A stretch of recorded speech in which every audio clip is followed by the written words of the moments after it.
pineapple owl. I'm a pineapple owl. Pineapple owl. I'm a pineapple owl. Pineapple owl. I'm a pineapple owl. I'm sweet. I got a beat. Just look at me. What do you see? Pineapple owl. I'm a pineapple owl. Pineapple owl. I'm a pineapple owl. Pineapple owl. I'm a pineapple owl. Pineapple owl. I'm a pineapple owl.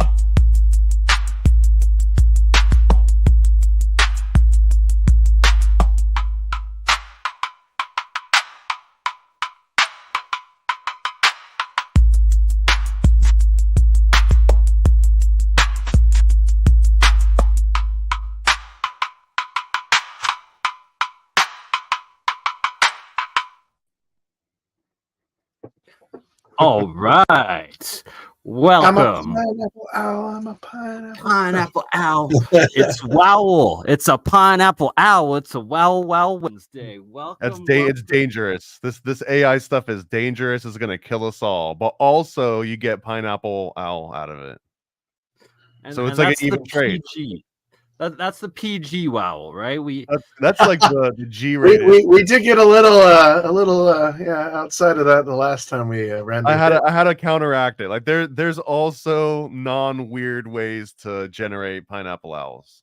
They don't all have to be weird, right? Well, we were asking for it because we did put seductive pineapple owl in the description, and we got it in spades.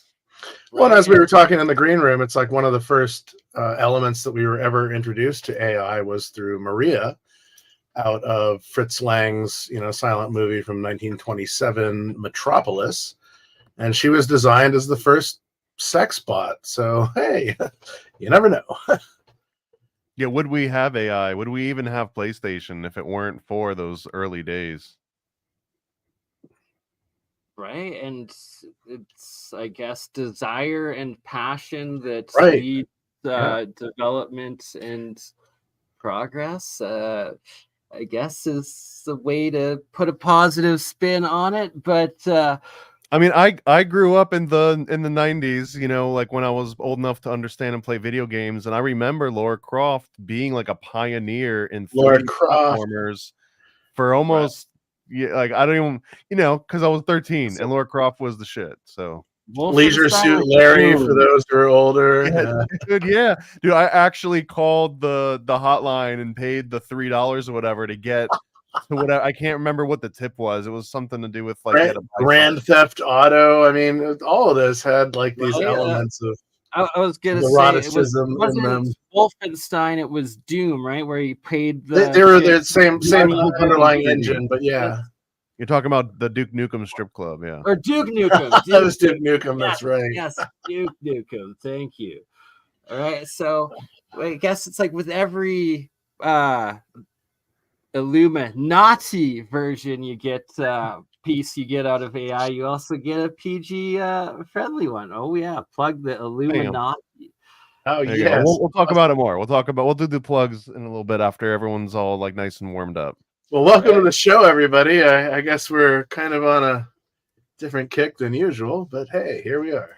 Andreas will be joining at some point. Anywho, yes. What's the normal kick? Give me a little sampling. It's WooWoo Wednesday, so who knows at this point. But it's a Wowl spin, right? So we gotta have that seductive owl, or what was it? Illuminati the whistle, owl, right? The Wowl whistle, yeah. Okay, so let's get into it. Before we went live, we were talking about a few things, and well, one of them is the paranoid American. Well, he gets a little bit paranoid when you ask him if he's a Freemason. Why are you doing good? It's not even starting the game early, right? So I think Hans can. Well, I'm not even gonna ask Hans to confirm but I found out recently if you get accused of being a Freemason in public by a non-Mason, you're required to put on a hat for at least a few minutes. And apparently it works in chat too. If someone in chat calls me out as a Mason and I'm not wearing a hat, like I can get in trouble. I can get in actual trouble with my lodge, apparently. So don't do it again though, because it keeps escalating. Please So don't. It's not a So game, or being a is it? symbolist, I got to ask about the double-headed eagle and the yeah, that's interesting. Well, now you're Um, gonna try and get me killed, which seems a little unfair. no, I all don't good. feel like I've volunteered for that yet. I mean, we can get into it, but you're literally gonna have me killed. No, we're not. So we won't delve too to. Well, what I do what appreciate is I do appreciate not being murdered.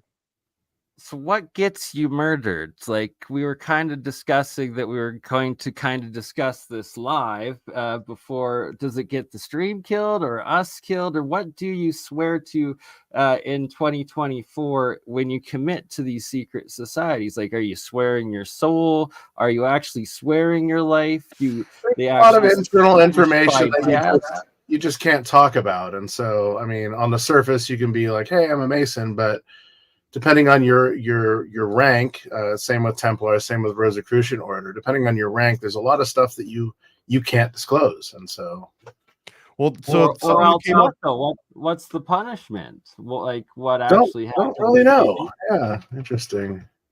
Well, the last big one was apparently William Morgan, which is what reinvigorated the whole entire anti-Masonic movement in the late 1800s. Yeah, And that was that he promised that he was going to reveal all the secrets, all the handshakes, all the everything, even though it had already been done, I think, like years before. But he was going to unveil even more juicy details, and he turns up dead. Allegedly, there's actually some rumors that he might not even been a real person, but I believe he was. For the record, I believe it was a real person. I believe that he did get murdered for saying that he was going to reveal secrets.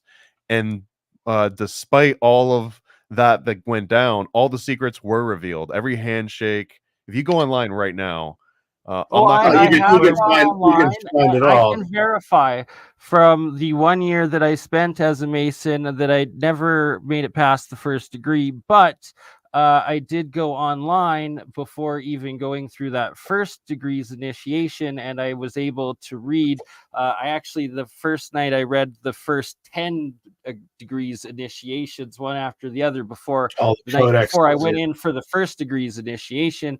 I went in for that first degree initiation. It played out exactly like action for action, word for word, as I had read that was written in the description. see, and I would leaked. make a very strong argument to not do that. Yeah, because it ruined the experience. Well, not only does it ruin the experience, like reading a synopsis of a movie that could have been like real, like if you like the Dust Till Dawn's one of my favorite examples of this. If you read the synopsis and a few reviews of Dust Till Dawn, the old Quentin Tarantino movie, and and spoiler alert, so like plug your ears, whatever. You haven't seen the movie, because I do recommend not to go in blind. But if It's you an read awesome the synopsis and the synopsis tells you, oh, this is a vampire movie, then like you watch the first half and you're like, where the hell are the vampires? You know what I mean? But if you go into that movie blind and you're like, okay, it's like a kidnapping bank robber movie. This is kind of cool. And then all of a sudden it's like, wait a minute. It's the hero's journey. Is It's this a the hero's freaking journey. vampire? But see, if someone were to say it, and it's the same thing with like Sixth Sense. If someone you start watching The Sixth Sense and they're like, oh, this is that movie where Bruce Willis is dead the whole time, and it's like, okay, you don't get that till the last 5 minutes of the movie. right? But and then also though, there's like the concept of like in an NLP sense, right? Like things that make a really big impression to you, that take you by surprise, that you weren't expecting, make a bigger impact on you. So if you go in blind to some of this stuff, like a movie or whatever, like Sixth Sense, and you make it all the way to the end, and you're like, oh wow, they actually tricked me, I didn't realize, and you have that revelation at the moment you're supposed to, it makes that movie way more memorable and enjoyable than it would have if you went in knowing all the stuff. So anyway, that's my take on it. Legitimately, like, I can honestly say that's like how I felt afterwards. I was like, shit, like it actually was pretty weak and lame, like from So take that experience. knowing exactly what it was, and then I was like, oh wow, and now I've already read through the next 9 that are going to come if I were to pursue it, and already know what's happening. And you probably showed up already lubed up, right? Because you read ahead and you knew that you'd want lube for part of that initiation ritual, And part All of right, the I'm fun not. is I'm not not having to sure what's going on in the American lodges, but Oh, that's right. it's Canada has the definitely a fake little different masonry. than the Canadian, I guess. So But take that first experience and then put it inside of the king's chamber and inside of the box, and it becomes something very different because you're having the Hiram Abiff experience without, without the lodge. I mean, it's the original lodge. So yeah, it's interesting for sure. so yeah, it's like that kind of like just took the energy out of it from like the beginning for me. It was at a point like in my life where it was in the height of my usage of the prescription opiates and that addiction and stuff. So I like didn't really take the whole experience too serious either and whatnot. But at the same How's your time, memory work when you're on when you're addicted to opiates? oh 'Cause God, like it so seems like it wouldn't be easy to memorize like a book's worth of material. It's like a syrup, I'd imagine. oh, that right there, one of the reasons why I never challenged the You second get like degree. a page and a half in, and it's like, I need to go That- back to the beginning. being yeah. said, Can we start over from the whole lodge just like lets out a groan? It's like, Jesus, this guy in his 40-minute freaking initiation here. Like, get your catechisms in order, Honestly. my friend. right? Like, yeah. Did you get the little catechism book? the what? Like the Oh, have I blue said book? too much? Oh The shit. blue book? Which No, one?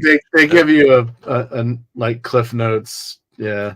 Yeah, If in Enter Presidents, they give you your little guidebook that's got like its super secret cipher that you got to put blood on in order to read the letters. You remember that one? No, don't think I got that one. Yeah, right. Like never made it behind the closed locked doors. So, it's made it into the building, but never got shown the true secrets. So, Oh wait, did you never get into a lodge meeting at all? Did you ever get past the Tyler? the first half, right? Then I had to leave for the second half after they locked. Well, I mean, you're not in, right? So can you tell us No. exactly what happened and where you got, like, what your Well, last like- interaction was? Like I'm saying, like, so yeah, never made it in past the locked doors, but I did see through What does that mean, into though? the Like- room one time, and I saw giant briefcases with like these giant freaking like sparkly gemstone rubies and like different like massive carved gemstones that they do something with, not right, but not sure what actually gets done with them. The crown of stones with the chest plate. Yeah, something along these lines. Yeah. Was it the Thurman and Uman, or I don't know all the stuff by heart anymore. It's been a while. I don't have a trestle board here. I'm the worst. I'm so sorry. I got lumped into watching Brigsby Bear with my mom. You're fired. You're I'm the fired. worst. How's it going? Oh my No, god. we're just talking about the sacred topics of the Masonic rites, the Rosicrucian. Well, we were hearing exactly how far Bernie got into the Masons before he got kicked out. I want to hear what was the whole process here? Right. So there's some juicy details I'm about to share here. Let's 'cause freaking get into it, man. I never got into the actual meetings or into that locked room door because I never made it in past that third degree. But I was. Well, hold on. When you say you never made it past the locked door, I don't remember a special door that I couldn't enter until third degree. I mean, there's the lodge room door. That's what he's talking about. That's what I'm It's talking The lodge room door is only more of a locked. mental door than a physical door, I guess. Okay. Well, there's the Like, are you physical- being metaphorical here, or are you being No, literal? no, that there was So I guess there's some differences between Canada and the U.S. because in Canada there's definitely a physical door that they lock that like But is it seals that different than the black and one- white tiled room. But as a first degree entered apprentice, it's the same door that you would enter and exit the lodge as you would in the second degree or Yeah, third so degree or I'd anything go else, in right? for like the first half, but then when it turns to the closed door meeting time, then I would have to have Okay, so you were almost like a provisional initiate where you were allowed to attend the beginning openings of a lodge meeting, but then once they actually started proper lodge, you were asked to leave because you got it. weren't fully okay. Yeah, So okay, exactly. so you were in the locked door, but once they started the lodge meeting, then the Tyler was like, "I'm gonna chop your head off if you don't get the F out of here," and you were like, "Oh my god, okay." Well, I didn't really resist to that point where I was threatened with violence, but guillotine at yeah. the door. But it sounds like it's not like someone was like, "You leave now." It was just that you got to go to that first part that was kind of for visitors. You Yeah, got like the day pass, all of and then that was the it. new initiates, like anyone below the third degree had to leave, sort of thing. So like there's That's right. I actually forgot. I forgot that like until you get to third that you kind of it's like bring your kid to work day. Like you get to bring them in for the first like half of the work day, but then when you actually have to do work, it's like get these kids the F out of here. yeah, exactly. But I did make decent friendship acquaintance with the worshipful master at that time. He was also one of the, I guess you'd call it, sponsors that like signed my paper to like bring me in or whatever. And It's usually a good sign if you can get the worshipful master Yeah. to be your sponsor. Usually mean it's a easy in. exactly. So kind of effed it up. Anywho, we'll get to the rest of the story and what kind of deterred me. And he was 32nd degree, but in that year that of him being worshipful master and of me being there, he got his honorary 33rd degree, went over to Europe to get initiated in. And it's like we talked a lot of different, like I brought up lots of different conspiracy stuff because I've always been into the fringe and conspiracy and everything. And one thing I brought up and mentioned was that there's the P2 lodges out of Europe that secretly run everything, and that Well, it's before one his P. trip, That was one P2 lodge, not lodges. oh yes, one P2. Yes, Yeah. sorry, the P2 lodge, and that before he had gone and got initiated to the 33, he like just like laughed that off and was like, literally everybody would laugh. He would laugh and was like, "That's a joke," and like just random conspiracy, like you're crazy. And then after he got back, he came up to me and like he was visibly like shaken to his like core and like privately was like, "Bernie, like I was there, like you're right, like I asked, like it does exist," and like that's all he said of it. Like just What, that seemed the like P2 lodge exists? yeah, yes, yeah. Like, but still, like Still, beyond to it this getting day. taken down. Well, like it still exists and controls things to this day, sort of thing. Well, it's Apparently. like Saturnian lodges, and shameless plug in my book. Hell yeah, I love it, dude. Oh, hold on. Okay, gotta hold that back up, and there we go. Shameless plug. It's the number fight of one. the plugs. Yeah. So anyway, you're plug plugging number the two. comic.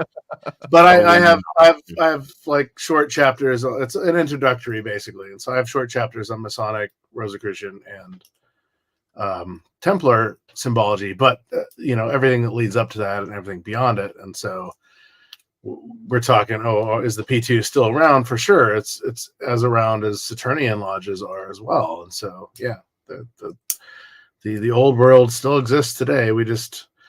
We don't see it in the ways that we think that we would, but it's being displayed to us through symbology, and that's huge.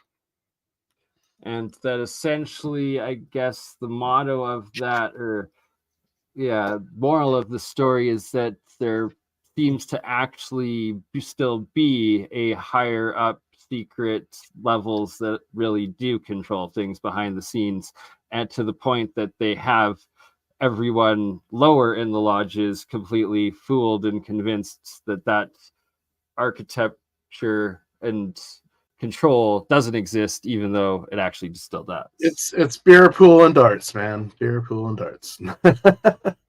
And so the second thing that really why I was like, I was promised if I went through the 3rd degree and like I remember, right, because it was fuzzy. I was on the opiates at that time, so I don't fully remember word for word, but to my core, I remember that I essentially had to swear my soul to the secrecy and to the knowledge and silence of it, but that I would was told to be able to meet and talk with another dimensional entity of some sort.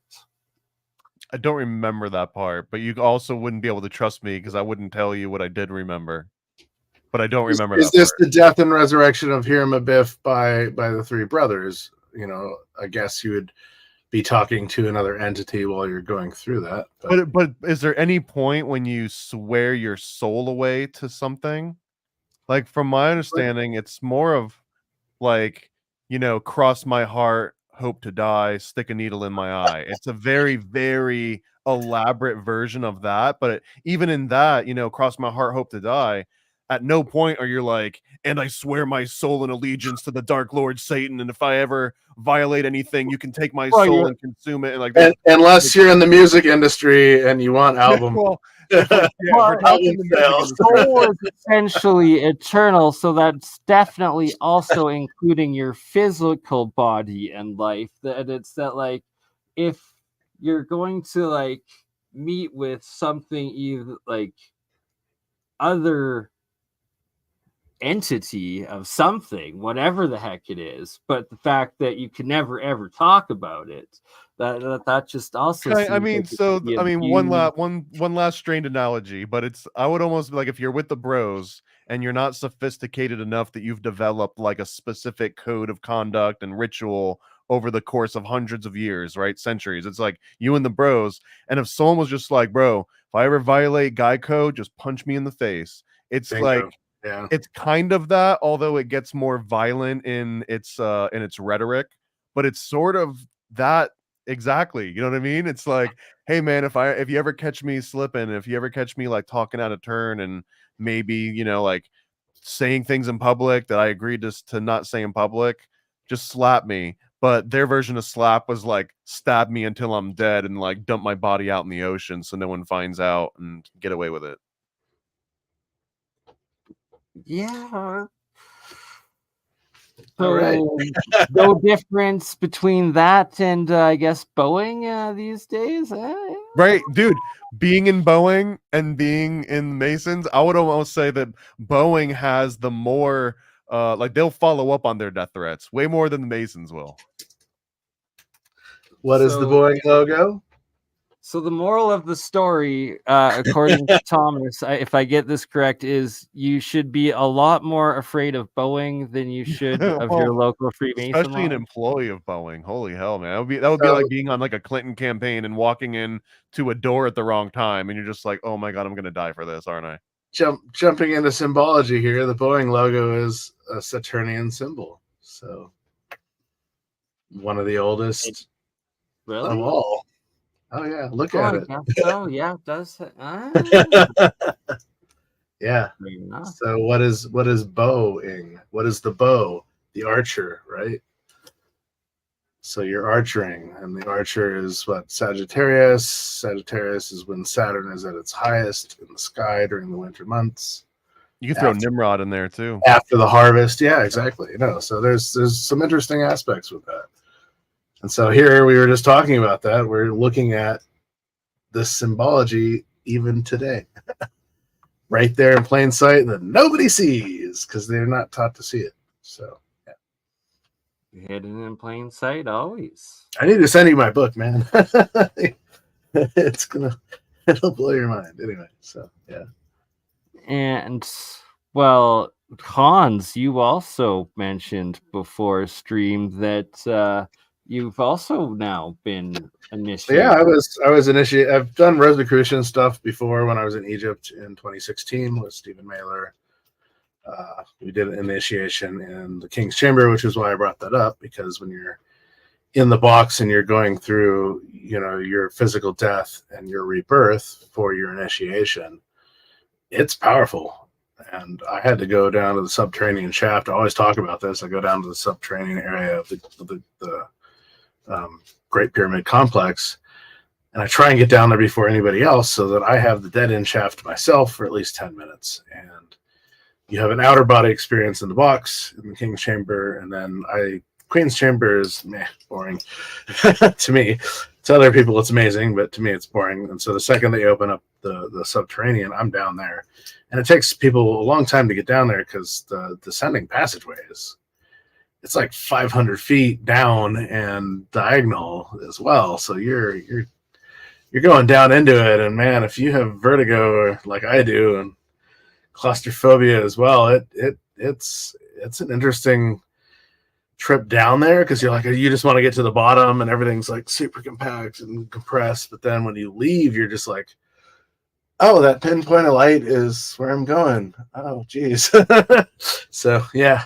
Why don't they just add an escalator? They might. You never know. But they're going to try and do all virtual these days, which is really sad that they don't want to let people in there, even though that's their massive money. You fly all the way to Egypt, and they like sit you down, and they give you a little VR headset and a little. Yeah, no. Here's a gondola ride around the pyramids, and here's your VR. And they're trying to do this. We were talking about Peru earlier. They're trying to do this at Machu Picchu, because they figure the amount of tourism there is destroying the sediment in the land because it rains so much, as I was saying when we were talking earlier, that it's starting to disrupt how all those stones that are megalithic that have been there for thousands of years are starting to move and displace. This is a rough one though, because without tourism, and like dirty expansionists, colonizers, like there would be no Machu Picchu. Like it was some white dude that had a bunch of money and lost. that found it. It was I can't remember his Thor Heyerdahl. And the guy that built the railroad that brings you from Ollantaytambo to there. So if it weren't for these like rich white explorer dudes, like the people that have Machu Picchu, I've never thought of it like that, but ouch. Yeah, no. And it's a 2.5 hour train ride to the city below Machu Picchu, where you either take the trail and you walk up it, or you take the trail. We're talking about, this is Aguas Calientes, I believe. Yeah, exactly. You take the trail from Ollantaytambo, which is like 7-8 days in the jungle. It's kind of crazy.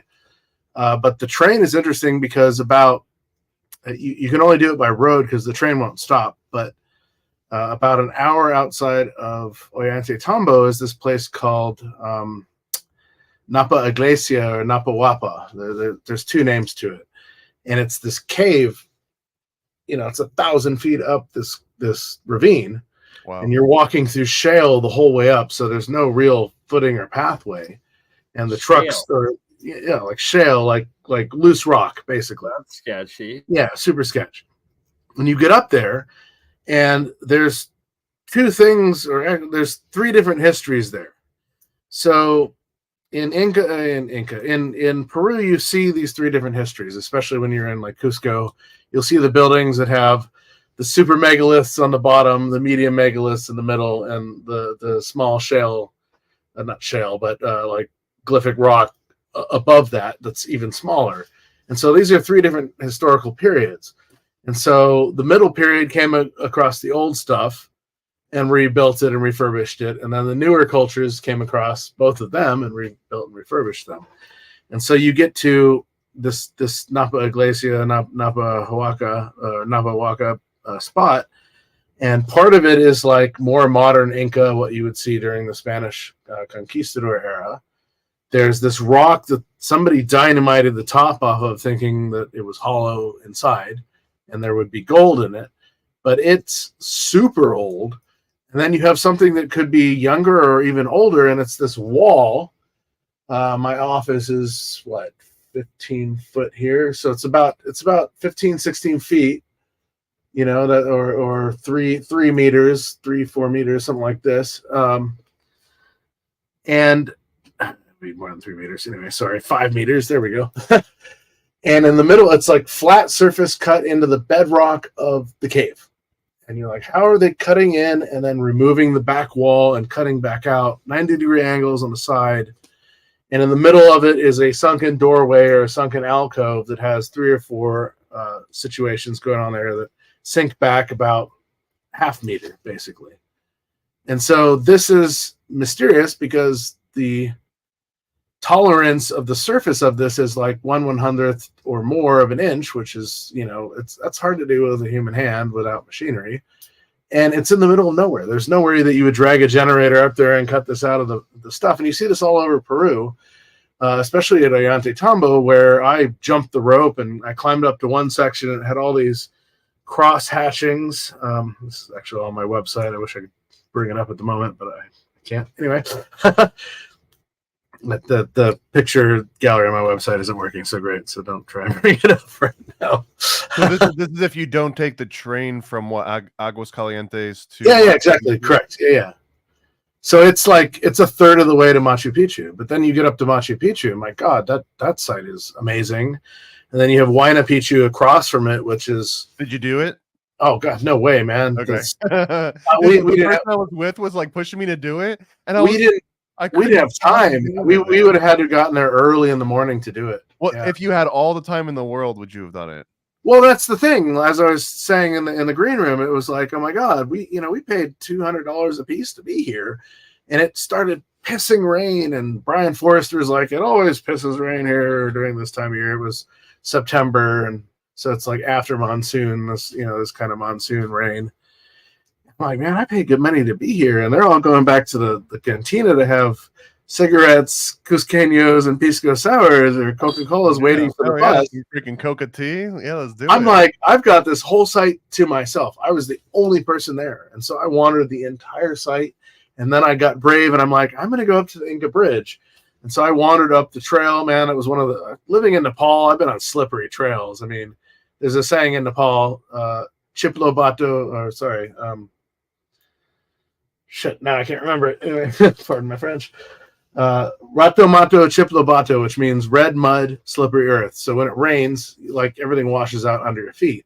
But here you are on these, diorite slabs that are just covered with moss, super slippery. Yeah. It's pouring rain.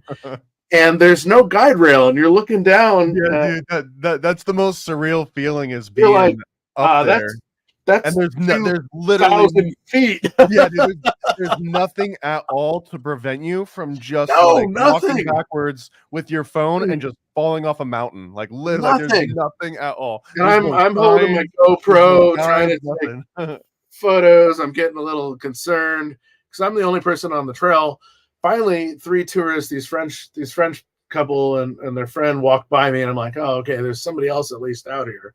But when I passed the guard post, one of the guards decided he's going to follow me out because they've had too many people to get down to the Inca Bridge, and they want to jump over the bamboo rail. And the bridge is interesting. It's like a meter wide or less. It's old, and it crosses, a 15-foot gap. But then you look up the rest of the Inca Trail that people would run on, and it's these half-tree beams hammered into holes in the wall all the way up the cliff. And you're like, that's a 2,000-foot drop-off. And you've got some guy with Kipu running up this to go to the next village. Unbelievable. Seriously unbelievable. But this is what they did. And so, mind blown with it. But going back to Ollantaytambo and weird cutouts, so I climbed all the way up to the top of this ridge, and there's a section of the wall that's cut out. It's about the size of a queen bed. We talked about this, in the last show, actually. And sitting in front of it is the piece that was cut out of it. And if you measure that, which I did, and then you measure the interior wall and the back cutout and the back dive of it, there's only like a centimeter at most of material missing. And so the queen size bed is just sitting there in front of it. And you stop and you go, I understand them cutting back on top, bottom, and sides. How did they cut out the back wall? And so that has always been the mystery of that. Anyway, that was my long story short, long short again. most of these places. I want to go, but like you personally, it's like the legs get a little shaky when you're on those cliff edges. Like you almost want to It's have no a lie, man. parachute on your backpack or on your back or something, like just in case. That's why I was asking about what is it called? Ayana Pichu, which is like I want to Picchu. It's across from Machu Picchu. right. And you see it when you're there, and there's like it's an extra ticket, whatever, to go on there. But I'm just like looked at that thing, and it was just like there's no way in my entire life would I ever try and climb that thing. And they have a death count, they have an annual death count. And when I was there, the death count for that year, and I think it was in March or April that I was there, it had already been 3. And you got to sign a waiver that's like, if I die, I die. The angle and the moisture. This is the problem with the moisture. The angle of that is more dramatic than Chichen Itza, which if you've ever seen anybody climbing Chichen Itza, I mean you're holding on for dear life as you go up it because and I've got a size 14. That's right. So it's hard enough to just go upstairs in people's normal houses with a size 14 shoe. So I was just looking at that thing like my feet won't fit on those steps like at all. I'd have to be barefoot and like cut my toe off. You've seen the videos online of it, man. People are flying up and down it like it's nobody's business. Me, dude. Not me. Like I'm sorry. I have, I've been living in Nepal. I've been to really high places, but man, I get vertigo. Even then I did. Because you get to a point, you're just like, wow, this is such a commanding view, and then you do the inevitable and you go, oh. Right, don't look down. Don't look down. Really high up there. Ooh, and then everything stops, and you get that weird cold rush, and you're just like, okay, adrenaline's pumping, fight or flight. Okay, I'm just gonna sit here and take in the view. I'm just gonna sit here and take in the view. So one thing I have learned in those situations, like where you need to just like sit and take a moment to like grab your bearings and when you're really high up sort of thing, is don't smoke a joint and actually get high because oh god, not a fun time. Unless you're in the pyramids. I'll just leave it at that. Right on top of I want to ask Hans if they're like, what are other experiences that match Machu Picchu? Like if you had like if you didn't get to do that one again, but you could only do 2 other ones. If you get on a bigger tour in Egypt and you actually do the between the Sphinx pause, they don't let you down into the Sphinx corridor at all. That's super amazing. On these bigger tours, they'll let you into the Osiris shaft, which was recently opened in 2017. So when I was there in 2016, it wasn't open. And then in 2017, it was. And we went down it in 2018. That was super amazing. But again, not for the faint of heart because you're descending 100 feet on a rickety ladder a couple times. What kind of group gives you the most advantage in getting between the? Is it like the Rosicrucians, the Templars? No, so I work with the Kemet school of ancient mysticism. It's the Kemets. So Patricia Layman, Masonry, her husband, and Stephen Mailer, who was Rosicrucian, kind of conform this sect of ancient Egyptology in a sense. Around Hakim Ayawan, Abdel Hakim Ayawan, who was a indigenous wisdom keeper, and his stuff is super fascinating. Stephen kind of went in a little different direction. Patricia is going in even more of a different direction. But if you watch any of like Uncharted X, Ben's stuff, he's doing a lot of stuff with Yusuf. Yusuf is a stonemason. He's I want to say Hakim's middle son. And his knowledge of stonework and a lot of his father's stuff is unbelievable, unsurpassed for sure. And so going through them, it's also through the Kemet school.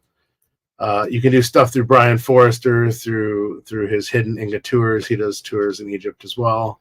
But we all kind of use the same, groups when we go there. And so even Grandmaster Timothy Hogan will be doing this in February. So I guess shout out to a plug for them going there in February. I'm hoping to be on that tour as well because I would love to hear his knowledge of ancient Egypt, ancient Kemet and be able to couple that with my own based on what I've learned. Grandmaster Timothy Hogan, he was the one that invented turntablism in the 80s, wasn't he? Not sure I get the reference, but Grandmaster Timothy Hogan? yeah. Yeah, no, I get that reference, but I get no, he's a Templar Grandmaster, not a DJ Grandmaster. I get it confused. Yeah, different story. That's why I'm rubbing the rhubarb. Anyway, so but yeah, no, we usually generally go through these tour groups and go there and do that. And at the end of the tour, we do the Osiris Shaft, the Sphinx complex, and then we get 3 hours, 2.5 to 3 hours inside of the Great Pyramid. So if you go there as a general tourist, you'll pay $200-300. It's probably a little bit more now. And they give you 15 minutes, and they take you up into the King's Chamber, and that's all you'll ever see of the Great Pyramid. But if you're on more of a private tour, because you have more than 15, 20 people. The last one I was there in 2018, we had 80 people on our tour. But we had Brian Forrester, Hugh Newman, Andrew Collins, J.J. Ainsworth, Patricia Yusuf, all as speakers. And so, I mean, it was a huge draw. And so I went as a manager and helped the tour group out because they needed, we had more than 2 buses. And so I had to manage one of the buses and make sure everybody made it back to the buses at some of these sites, because you go to a site like Karnak, and man, you could spend 5 days there and see a fifth of it. So yeah. Pass out the trail mix, make sure everyone's like, yeah. Here's your water. I swear it didn't come from the Nile. I swear. But yeah, when you go up into the Great Pyramid, I mean, having 3 hours. So you originally go up into the Grand Gallery and then King's Chamber.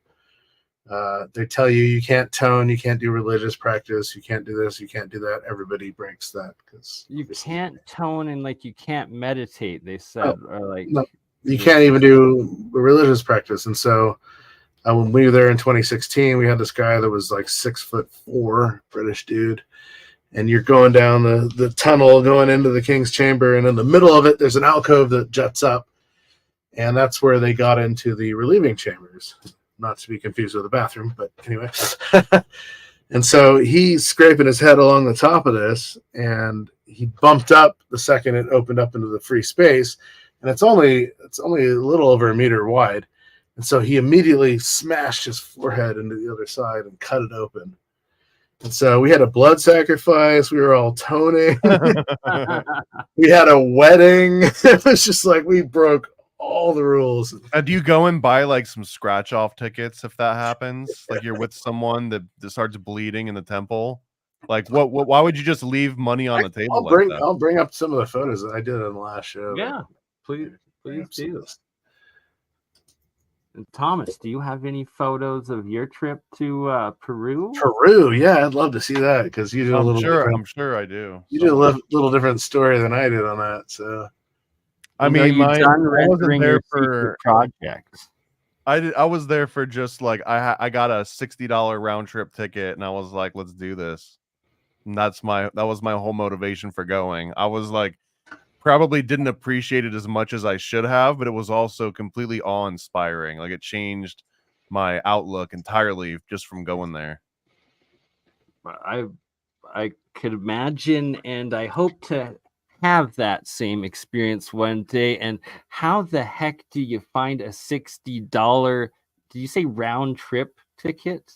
It was it was when this airlines first started. Yeah, no, right. It was Spirit Air, and it was the first 10 people that bought a round trip ticket to Peru got it for $6. And I was at Disney, and like the animator that I'm working in the office with, he buys it for $6, and he's convincing me like, bro, even if you buy it and you don't go, like you're out $6 and you got a story and whatever, like just the opportunity. I was like, all right. And when I went to go and buy mine, I guess I was like number 11. So the price had gone up to 60, and the next step was going to be 600. And I was like, for 60, all right, fine, whatever. We've got a year to figure it out. So we both had these round trip tickets for over a year. Wow. We're just sitting on it. And eventually we were like, all right, let's do it. And the entire trip, bro, with that $60 overhead was $300. And I wasn't like trying to be frugal. I was ready to spend like $1,500 or so at the time. $300 was for every single taxi and like train ride and airplane ride. Like the whole entire trip was $300. It was nuts. So we were talking earlier That's about wild. the Egyptian influence in Peru. So this is called I thought it was an Inca burial, but I had to research it again because I'm doing more lectures on this. It's actually a Chimu burial, and it roughly dates to 1400 AD. But this is the headdress of Amun. Actually, all three of these are. And so this comes out of ancient Chem or Egypt before the Greeks were there, because Egypt comes from the Greeks. So it predates 1600 BC in a sense, and it shows duality. And yeah, I was blown away seeing this in the museum, Larco Lima Museum of Gold.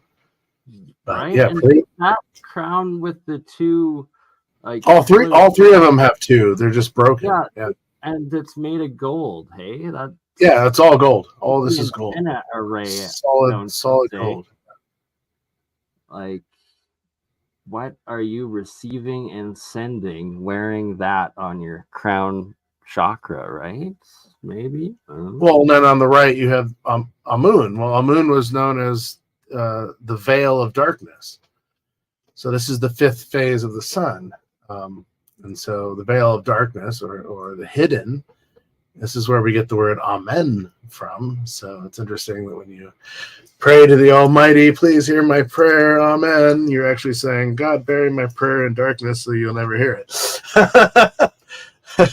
Because of where it came from in ancient Chem, and the Hanuti priest caste obviously changed that. But we were going to talk about the Great Pyramid. So let me find. Oh, the more the merrier. This is awesome stuff, Hans. So this is the Osiris shaft. You're going down, wow, hundreds of feet into the earth, as you see here in the lower left. Grotte Grotte. This is from a German gentleman that put together this 3D capture of this, but you're 10 to 15 stories down under the ground, based on what we consider stories. This shaft here is what you see in this photo here. They've actually removed the rickety ass staircase from the right. I was the first person down outside of the guy that went down, and going down into darkness on a staircase when you have vertigo is an interesting thing to deal with. And then he turns the light on, and you're like, oh, okay, cool. But then you go down the second shaft here, which takes you down into the subterranean sarcophagus, which is this platform here with a green quartzite granite that's from Lebanon that was submerged beneath it. And this photo here was in the 1990s when Zahi Hawass and his crew were dredging this, because the water table underneath the Giza Plateau is at this level now. It didn't used to be. It was a lot lower. And sometimes it was a lot higher. And so it's interesting that they lifted the lid off of this granite quartzite, sarcophagus, and nothing was in it. And, this is, an 80-ton lid. So it's not going to take, a lot of people to lift this for sure. And it's interesting because how many to lift 80 tons? So 100 tons is 200,000 pounds. So if the average person can move 100 pounds at a time, you're looking at anywhere from 1,000 people to 2,000 people to move something of this nature. Or 3 Thomases at 32,000. Or if they have pulleys, weights, and levers, that's a whole different story, but we're told that they didn't.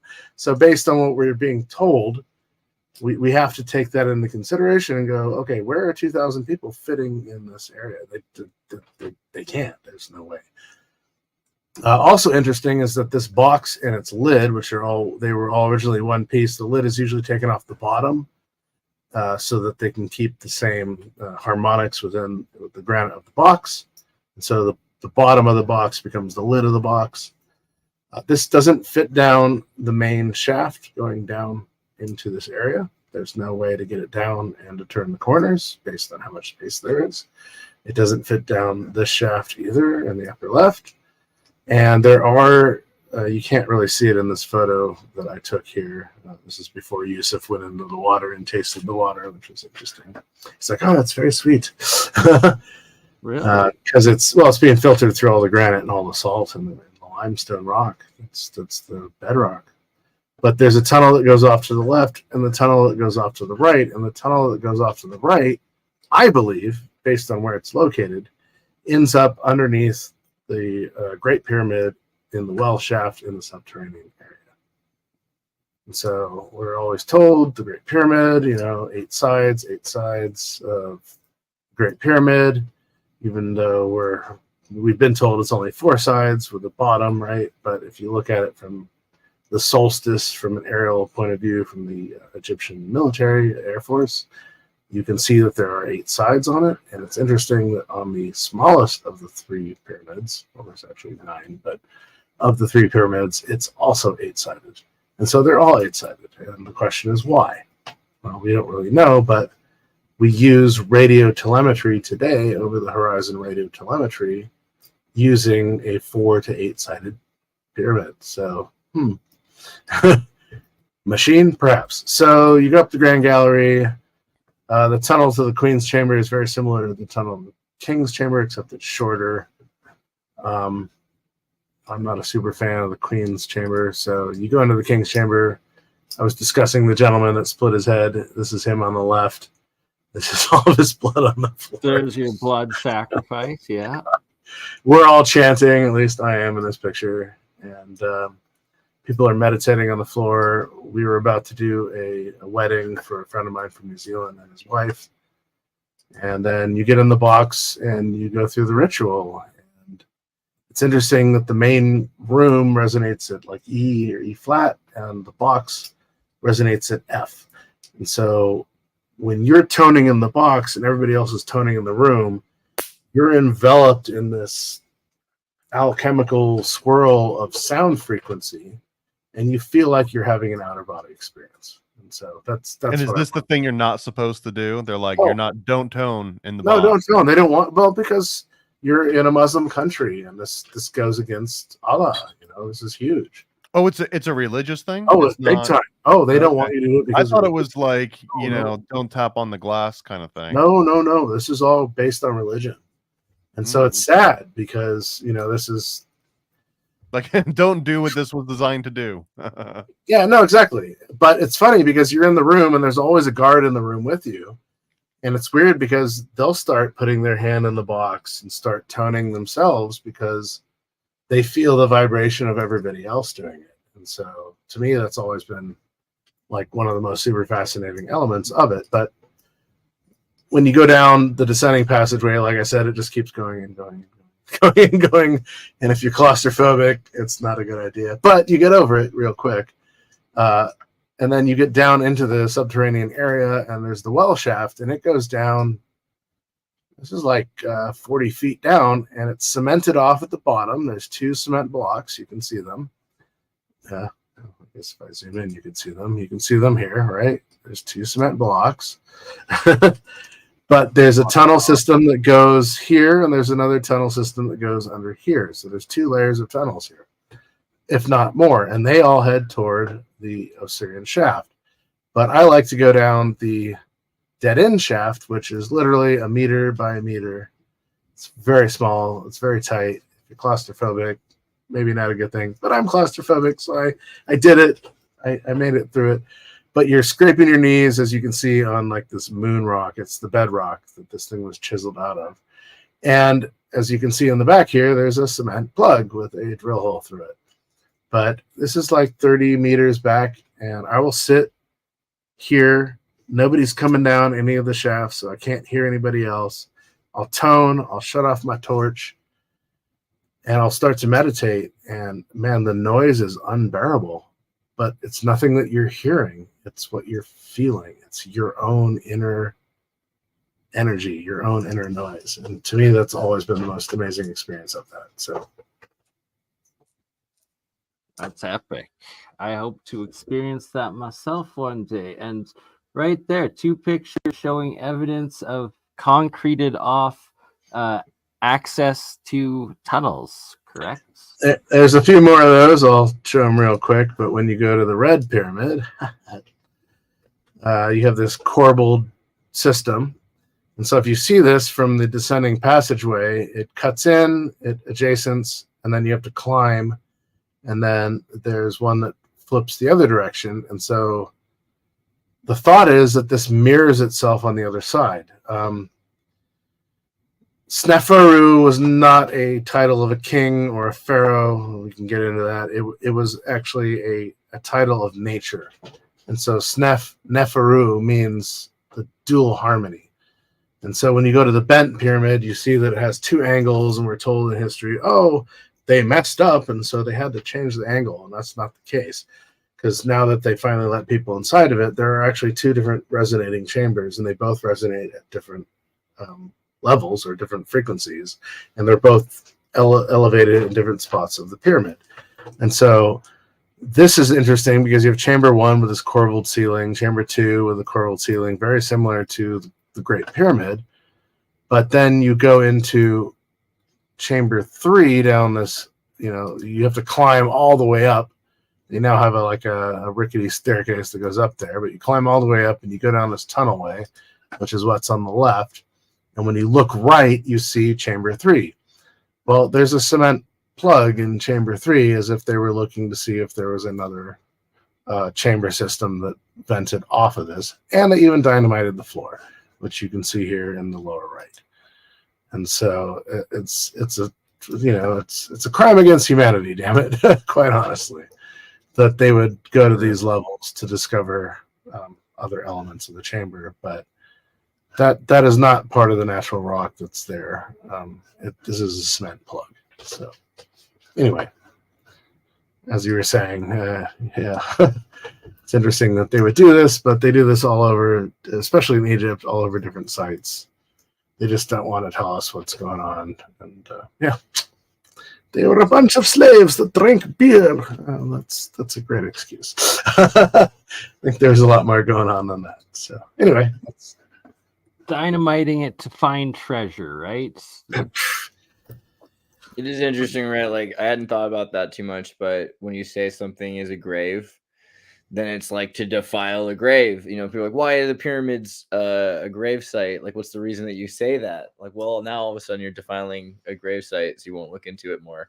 But they never were. So this is, again, where the Greeks kind of screwed things up. They didn't realize the houses, and so there's 5 houses. Mm-hmm. Per which is the house of the wise. This is a university. This is a school or a hospital. The Pers were always the houses. There's Per-Ka, the house of the body. So this is a tomb. Per-Ba, the house of the spirit. This is a temple. Per-Neter, the house of nature, the house of an energy of nature. This is the pyramid. The Greeks knew this. They called it pyramidos, right? The fire in the middle. It wasn't a tomb ever. The tomb is Per-Ka. And then there's Per-Ah, the high house of the woman, or the house of the woman. And this is where the Greeks took the name Pharaoh from. And so right. There's never ever been a male pharaoh in ancient Chem or Egypt, period, ever. I'll do a Longonian real quick and say Norse the woman. Friday, Freya and Freya, yeah, same. Exactly. Go ahead and make that connection. I don't know if that's fair. Some people might disagree, but I think it's where. So Scottish, Irish, where does this come from? So Scotia was Meritaten. This was Akhenaten's oldest daughter. And so when the Hanuti priests came in and persecuted his family for changing the Neters, or their gods, the natures, into Ra, the sun, or Aten, the sun, because there's 5 phases of the sun, they persecuted them, and he fled one direction, and she took all the druids north. And this is where Scotia comes from. So Freya, that makes a lot of sense. I've actually never thought of that before. Yeah, I Wow. also wonder about, so how do you feel about like alternate direction? Like, so we've been recently dealing with this the inversion theory that like things are into Africa, into the lower hemispheres from the North Pole, right? Do you have any thoughts on that theory, like that it's from So the only example I have of that is the Rama invasion into ancient Egypt or ancient Mhm. India. So the Rama came from the north, and they Yeah. invaded ancient India, and they were all this Dravidian class of people. This could have been the Denisovians. I mean, there's a lot of, but where did they come from? Also, the fact So that Egypt is in the north as opposed to in the south of Africa or something like that, it's not necessarily the case, but it kind of shows the idea of who I they come from. I'm like Robert Seffer. I have some horrible aspects with the out of Africa, context that we all came from mitochondrial Eve or Lucy or whatever. Mhm. If you look at the different, well, we're all supposedly one race of humans, but if you look at the different races or tribes of humans, we can all intermix, we can all interbreed, and we Right. can all create a hybridization of our intermixing and our interbreeding. But two people from a specific tribe cannot create somebody that's from a different tribe. So that's an interesting thing because we have talked about that recently, this idea of gene flow and how, if you take like a horse and a donkey, they make a mule, which is not having the same promoter sequence. But the mule can't reproduce, right? Right. Yeah. Whereas, so humans are really interesting, kind of does tie us together with nuance, but it ties us together Sure. that we're able to have, we are essentially some sort of a species or superorganism with something that is highly uniting. But there's definitely differences between Floriensis, Denisovan, Neanderthal. I mean, those are things we have to acknowledge, right? Cro-Magnon, ourselves, Right. we all existed at the same time. So yeah. So does that to you suggest? I mean, what do you think that makes that me means? wonder? Are we still existing at the same time? So yeah, sorry, go on. Well, I mean, it's an interesting thought. Like, do we start out as, is this a singular telescopic seed that became a gene flowing series, or did they, right? Exactly. This is the phantom DNA experiments that I've talked about before, where they've taken a plasma green laser in a black, isolation chamber, basically, and they have two test tubes. One has seawater, the other one it's autoclaved, so there's nothing living in it, period, done deal. And they will shine the green plasma laser for 18 or more hours through the seawater into the other test tube. And when they come back to the experiment, both test tubes have the same amount of life in them. And so if we're drifting through different elements of the cosmos as we go around our galactic center, we come into different densities of bacteria and DNA. Our sun is a plasma laser generator, in a sense. It's not nuclear, it's plasma. It's an electromagnetic field, and we are the seawater, or the water-bearing planet. And so if we're drifting through different densities of DNA, we're going to pick those up. And so we have the Cambrian outbreak or the Pleistocene outbreak, and nobody knows where these things came from because they instantaneously, showed up in our history from what we're looking at. Even the human race, same thing. And so kind of a 100th monkey, of very much so. Assembly. Yeah. So as we keep That's going through these about densities of cosmos, are we upgrading our DNA? Are we adding new DNA to the planet? Are new species arriving? I've been stung by a Portuguese man of war. If you look up a Portuguese man of war, where do they come from? Nobody knows. How do they breed? Nobody knows. They show up, full moon on the leeward side of islands, and they're a colonial organism. And so it's like, what is this? We don't share DNA with octopus. So again, this is the very dangerous jellyfish, right? The man of war you're talking about. Yeah, box jellies are more dangerous. But yeah, the man of war can be super dangerous. Yeah. I don't swim with some They're of them. the ones that like fill up with air and float on the surface. That's part of the colonial organism, but it's mostly the tentacles. And so what happened here? I wasn't ready to take over. Oh yeah, no. The man of war, their tentacles. Sorry. The turtles will eat these in Hawaii, and so the turtles will follow them and eat them, and they have no problem with them. It's like spaghetti to them. But then the tentacles are floating in the water, and you're swimming by them, and it like wraps around your ear or under your arm. Mm-hmm. So I really like the idea of the laser producing life, like the idea of saline crystal that's affected by waves. And so you're using stars like Dyson spheres to populate the Earth with. I never thought of using a Dyson sphere like that. That's interesting because I feel like Li-Fi is the way to go, like directional, like unidirectional light wave to saline crystal. And then you could let in whatever DNA or bacteria you need during the now I'm thinking though, I thought that, but like now I'm thinking like, what if there were a dozen at the same time? Because then they were all competing at the speed of light to get to the Earth to like start off the process of life, which is relatively similar. Projected panspermia in a sense, yeah, of sorts. So we have like relatively similar DNA to like each kind, but each one might have been started from separate, That's like a life-creating laser. Like whatever you blast it at starts generating life. Yeah, I tend to think that that's how you evolve, like as a civilization. Well, that's what our suns are. I mean, our sun is a big laser. And that's also what mythologically people think of as suns. They're like, a sun is this god-like singularity that knows all things and controls our world and creates life. Yeah. So if it is, if it's able to do that, and we're using it for even time, because time is the metric of change in radiation of symmetry of our, orbitals based on light. If it was completely solid, cold fusion, we wouldn't be moving at all. We'd be essentially outside of time. So we're depending, space-time is completely dependent on these stars that we're using as well. So if a civilization is evolving, and then there's, the next thing you want to do is like colonize or do something. If there's like this is the Battlestar Galactica thing, right? There's like a dozen different highly civilized civilizations that have their own Dyson stars, and the Earth is at the center of that. And so if you can, whichever they want to use it, but there's like treaties between them, they can't really destroy each other, but they can all, whoever gets there first, like they can also like exist simultaneously. That seems to be the wow. That seems to be like what these alien shows. They all kind of go down this trajectory. Yeah, you're right. No, that's an interesting step away to look back at it. Wow. Okay. All right. I mean, like, because even like the Egyptian idea of like multiple gods, the idea that there's different maybe tribes of humans that are like Eden and Adamu, or different, projects that are simultaneous would be interesting, because then we wouldn't. The idea that we all have the same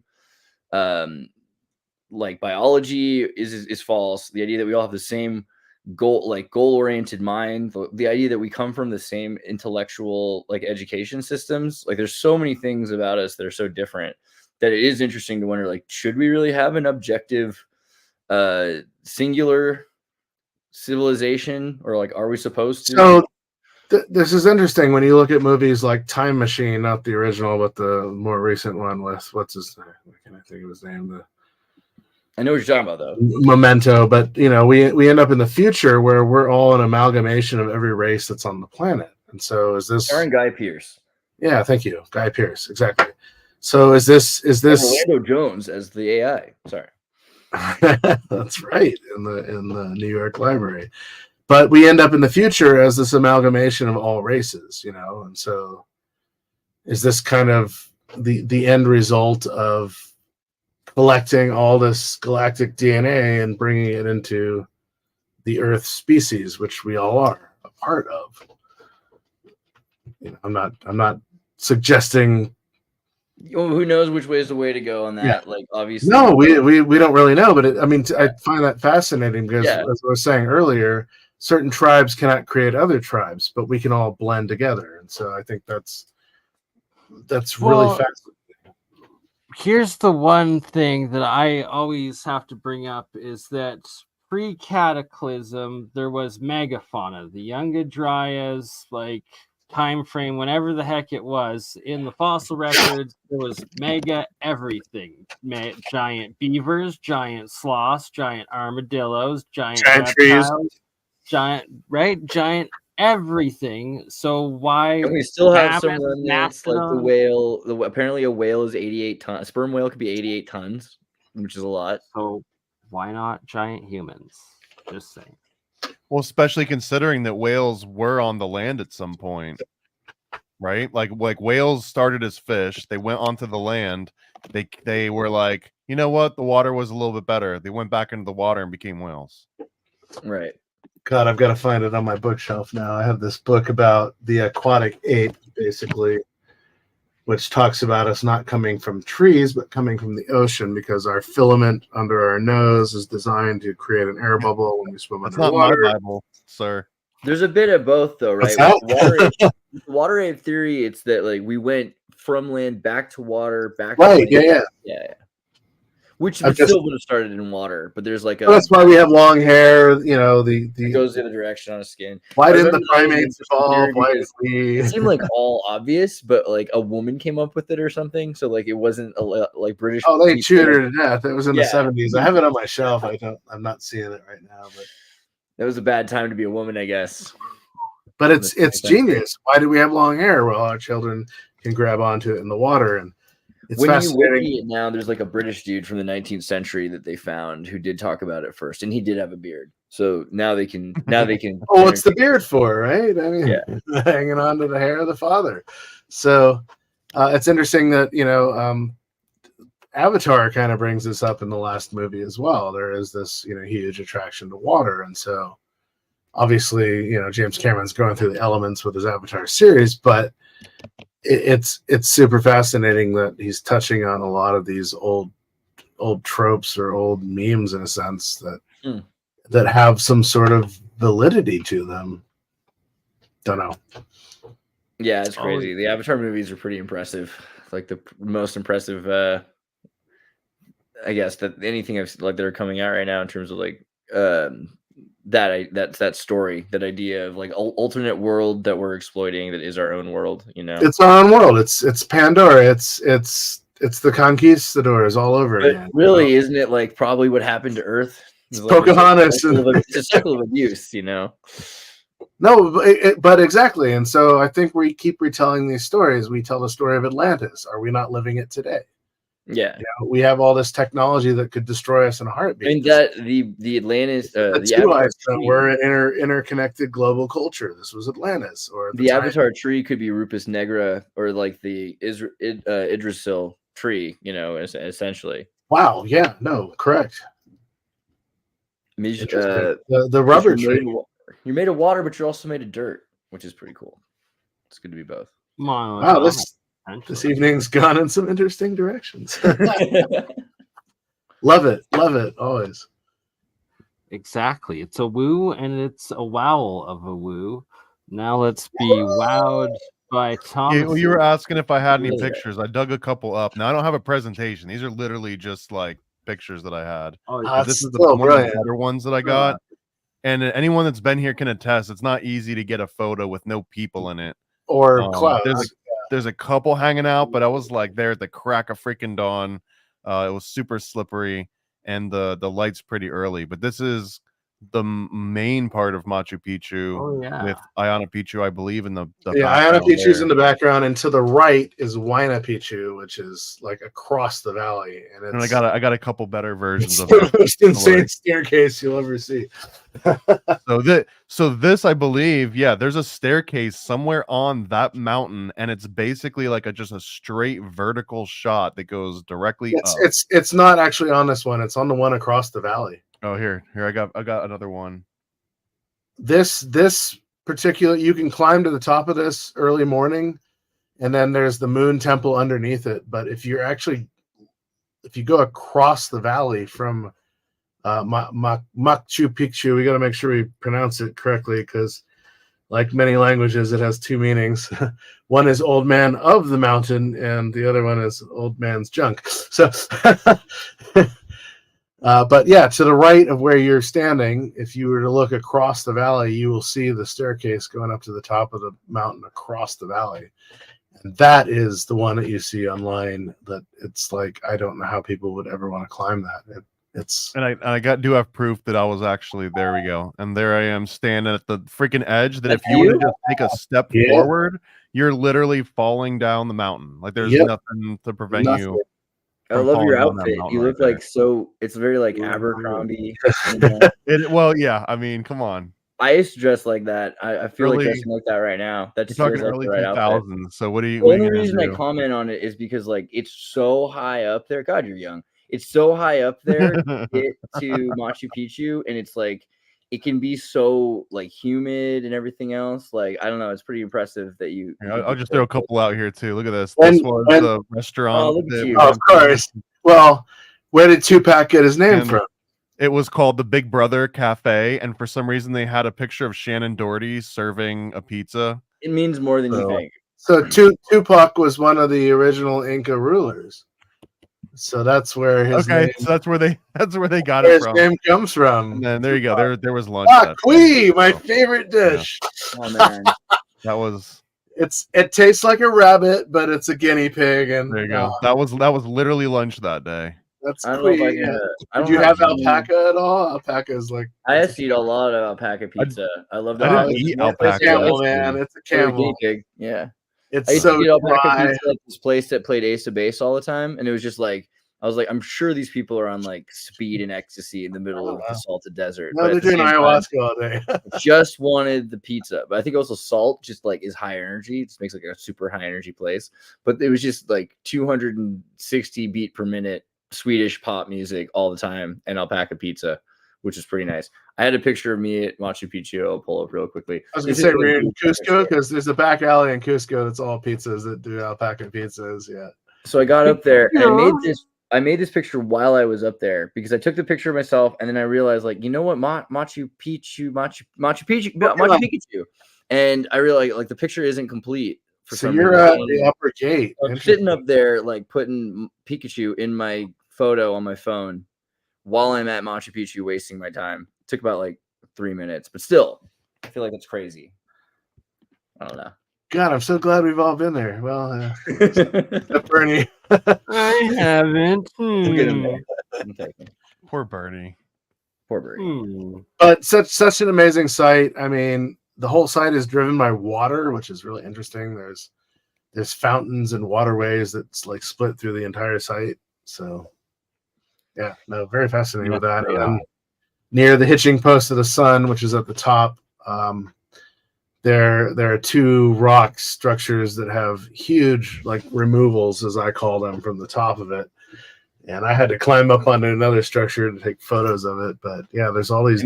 That Machu Picchu was before Pokemon Go, and so I do feel like I should sue, but I never did. So You got the metadata timestamp to prove it. they're I got following something me, else they that I know. can show from Well, that that trip. guy's got ideas. That That we was can cool. explain. When were you both there? Sorry, out of curiosity. Last time I was there was 2016. For first time was 2012. Okay, you've been twice. Oh wow, all right. Yeah, I went once in 07, and this was something that I saw in Cusco that was wild, bro. I was there. I was like, this is some Illuminati AF, kind of like Denver Airport. right? Dude, that's exactly what I thought. I was like, this is the This is in Peruvian Denver Cusco. Airport. Like, this is so freaking occult, man. This is in Cusco? Are you This serious? is in Cusco. Yeah, this is. I got a few. 2007. Yeah, that's not there anymore. But There's another section of there's it still some right pretty here. wild pieces up there, though. when I was there, they were digging up old structure. They were trying to fix the internet lines and some of the sewage lines, and they dug down about 5 feet under the floorboards, I would call them, of Cusco, and they discovered stairways going down and all these other tunnel systems underneath the Coricancha. And so, yeah, that was. Yeah, this was wild. I couldn't believe what I was seeing when I saw it. This is like one of the big ones that was there. When we were there, they were doing a cross country supercar race. It went from Cusco to Paracas, but it started in Cusco, so they're all going around the main square there next to that massive church that was sadly made out of all the megalithic blocks that were in Cusco. But anyway, Remember when I went to Bolivia? We took a 4-wheeler across the desert, and there was this old train because the salt flats are, first off, just these like amazing hexagonal salt plains that go out in every direction for miles, and you're just like everywhere you look is salt. But still doesn't follow Shaman John. Do I not? Let me see. I'm sorry. Like I don't. I'll do it right now, Shaman. oh, Dude, look at this results. Like live chat gets results. Hey, I am following John Rasmussen. Is that who you're talking about? I think I am. I don't know. Send me the link if I'm wrong. I think if it's John Rasmussen, then I am following him. Is it this guy? Hold on. Randomly enough.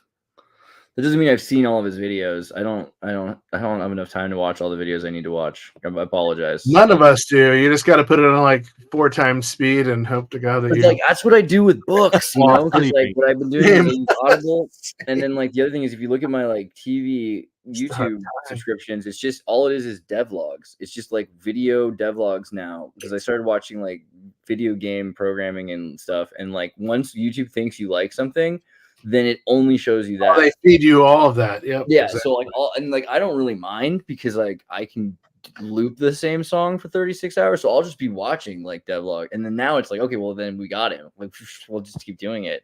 So it's hard. I know I have to like, it's hard to like go through my subscriptions and find out like what I'm actually subscribed to. I probably need like a new YouTube account that's not my own YouTube account.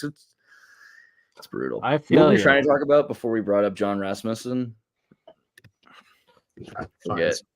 Machu Picchu? Oh yeah, so the salt flats. Anyway, there's this amazing salt flats in every direction, and you get to this train in the middle of the desert. I might be able to find a picture. Oblivious Salt Flat Uni Train, abandoned train. Let's see here. Here you go. So I have pictures of myself on the train, but I don't know where to find it right now. So I'll just pull up the pictures of the train. But there's just this crazy, like, pardon my Tartarian train. You know what I mean? Like, it's just so, it is such a.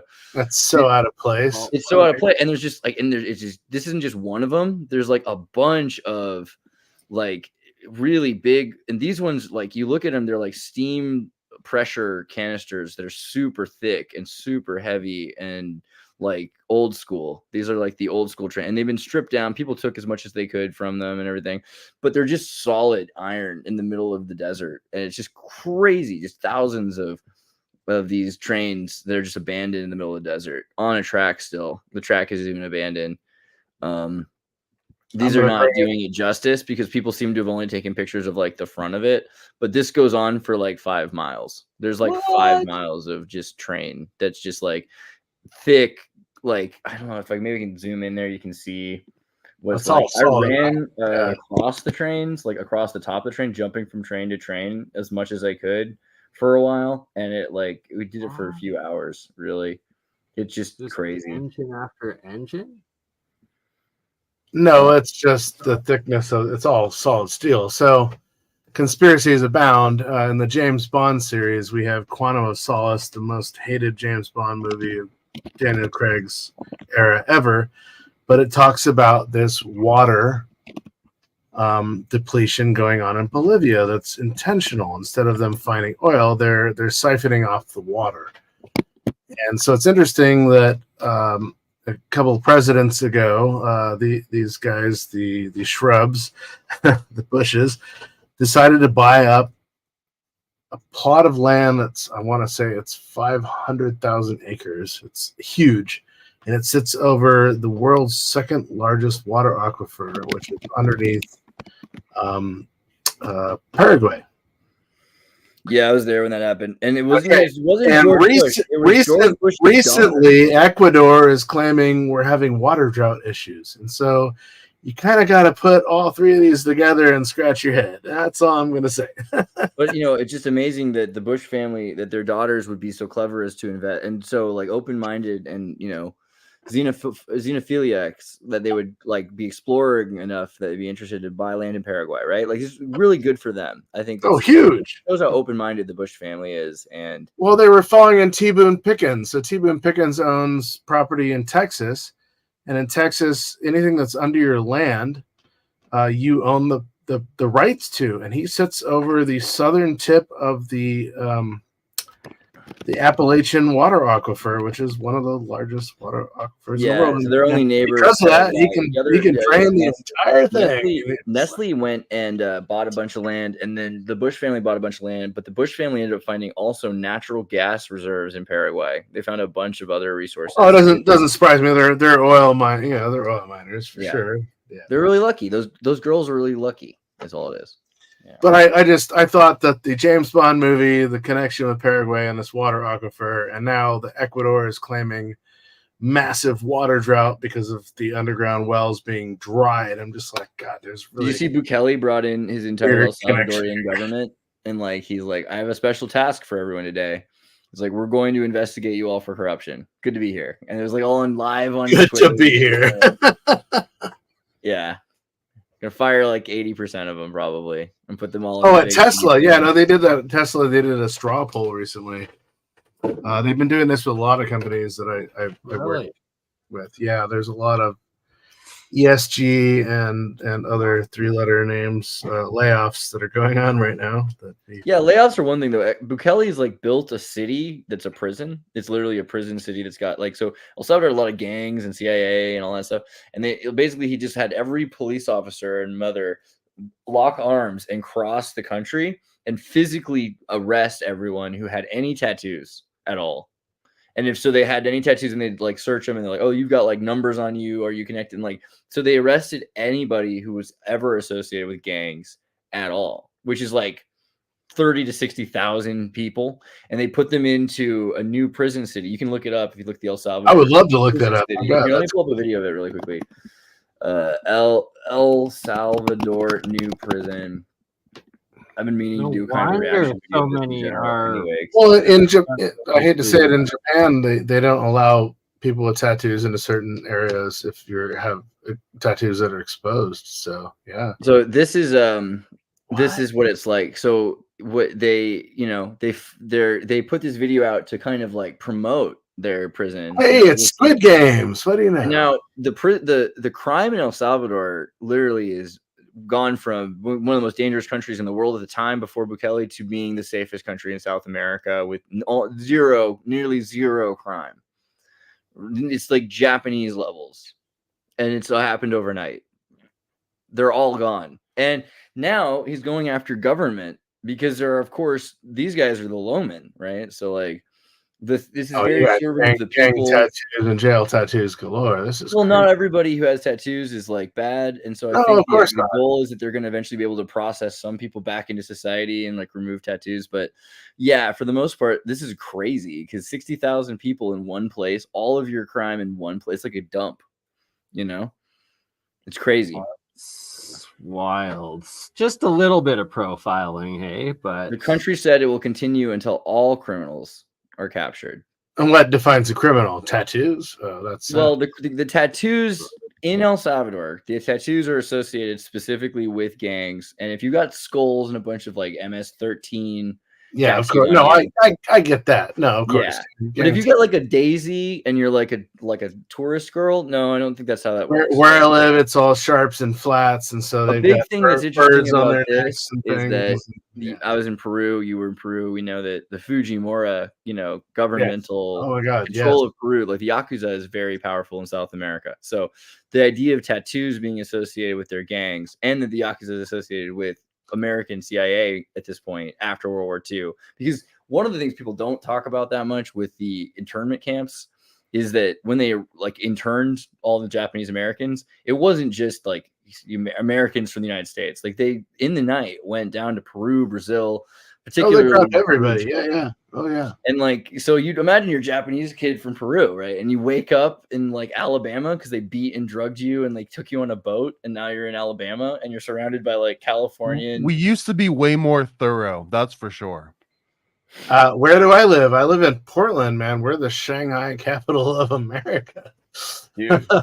Well, that's that. I don't know if we talked about that before, did we? Like, but my dad always told me there's so many tunnels under Portland that are just. It's you like gotta be really careful in Santa Cruz, Portland, and because I lived in Santa Cruz, similar situation. Like, don't be 14 or older wandering around, like, because you could get kidnapped in Shanghai. There's a lot of MIAs as of recent, which is very interesting. I actually heard Bernie, what we're talking about, like I heard someone say China the other day, referring to Canada.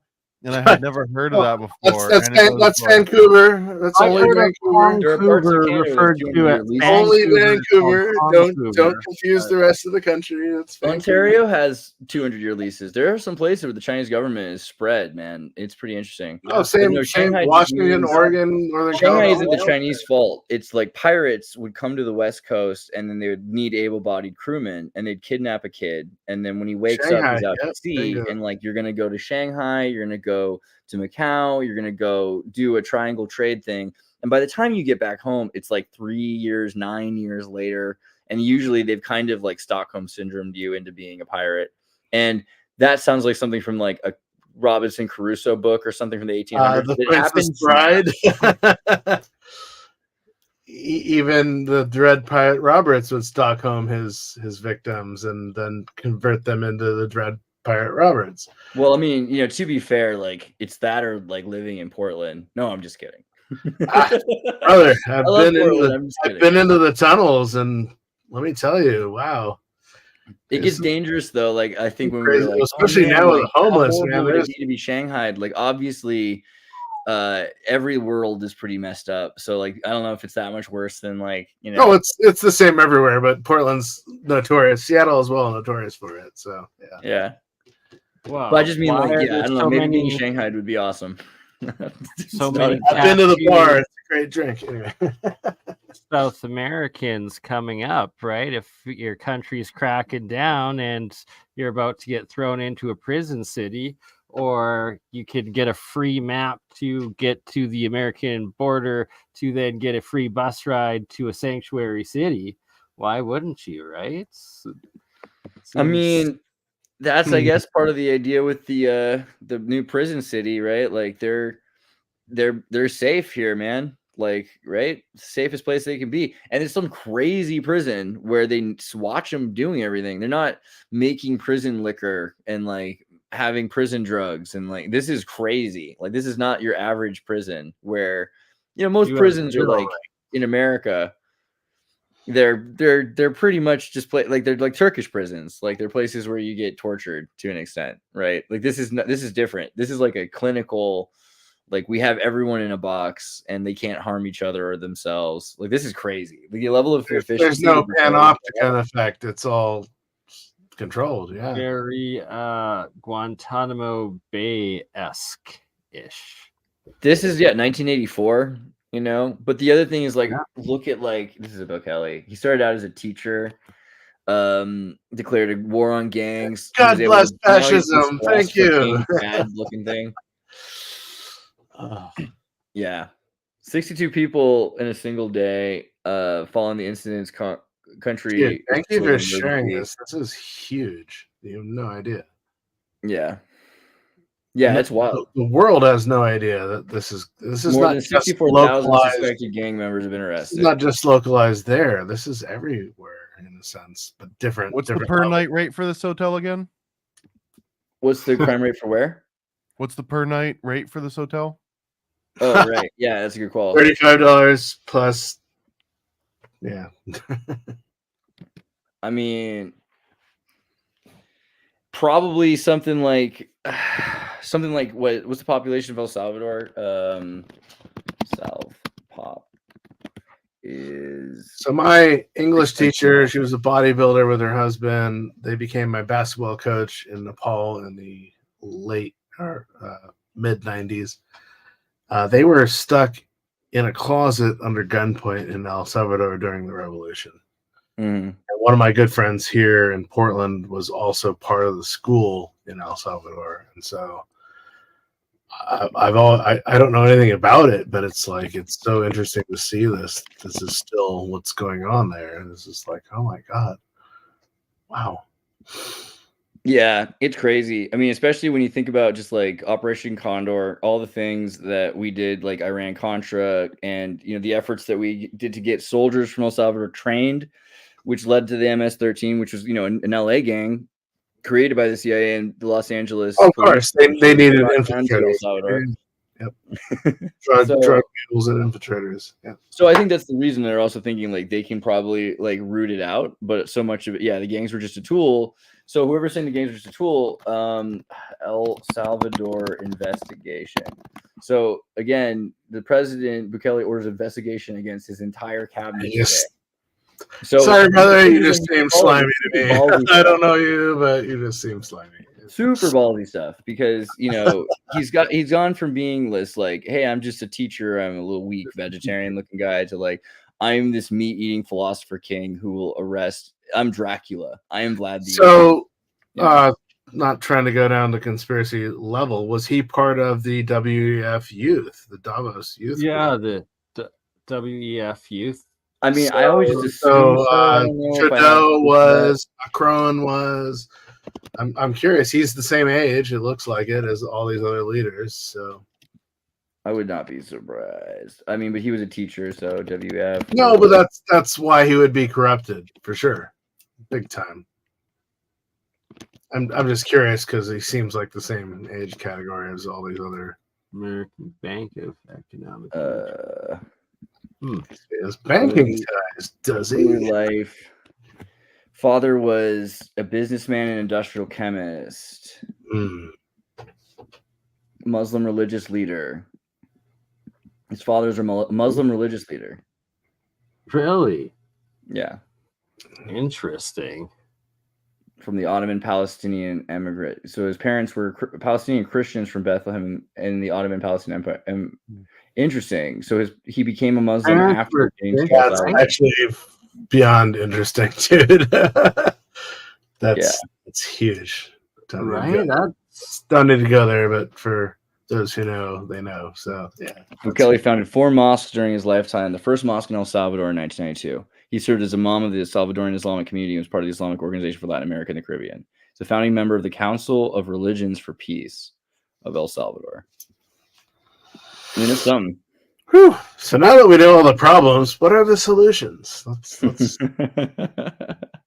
Let's talk solutions, because wow, this is definitely not even wormholes that come back up to the surface. So now that we're at the surface, how do we solve all these things, or do we? You know, we are the seeds. Being on these podcasts, we are definitely the seeds of this change, and we are all each other's missing puzzle pieces at some level or another. So it's like, how do we bridge that gap with the rest of the Matrix and wake people up, right? Yeah. Comic books. Oh, thank you. Like my new series. Oh, seriously, thank you. That you can go and we're going to cure the world. It's currently on Kickstarter. Just got funded today, 100%. So it's definitely coming. This is number 3. How many do you have out? Coming together. I got 4. I've got them all here. I wasn't prepared, but I've got here's the second one. So there's 4 different issues. It's over 100 pages. Dude, I'm That's buying how I fight back. That's how I fight back, is I make. When are you putting together the full-on graphic novel of your? It's right now. That's actually what we're raising money for right now at adultoccult.com, is to be able to compile all those issues together into one thick book. Yeah, and I got some exclusive cover ones. I've got one that's got Naked Statue of Liberty, and another one that's going to be a Baphomet. So it's a hermaphrodite, right? I mean, you jest, but that was actually a detailed conversation I had with the artist today, because they rightfully pointed out, well, if I give Baphomet boobs, don't I have to give Baphomet a big wang too? No, I was talking about Statue of Liberty, though. And then I was like, well, what about the inverse? And so, anyways, there's been a whole conversation about that. It didn't. You have Lucifer and Venus in the same pose. So what is it? Right? Oh, dude, yeah. Pass that info along. I'd definitely love to pick that up. I have quite an extensive bookshelf behind me here that's mostly graphic novels, from Tintin and Asterix to. It's exactly like, it's basically as influential and important as Tintin. It's like Tintin and Christiania on acid. Awesome. Perfect. Done that, been there. Have the shirt. Somebody else's vomit and a zomit, but yeah. I don't know what you do in the world, though. That's the thing. Like, the world, like, we tell people stuff all the time. Some people care, some people don't care. Oh yeah, play that song. Oh, let's hear this. This is actually really good. Now Freemasons, wherever he wants, wherever he wants. Yeah, a boy paranoid, and I tell you where he sits, wherever he wants. We were diving deep into the backside of the Lord with my boy, Nate the Great and paranoid. Wait, play the second version. With his sharp tongue and wit. The second version is better. Sorry, I sent 2. Wherever he wants, wherever he wants. Yeah, my boy paranoid American. He's legit. Wherever he wants, wherever he wants.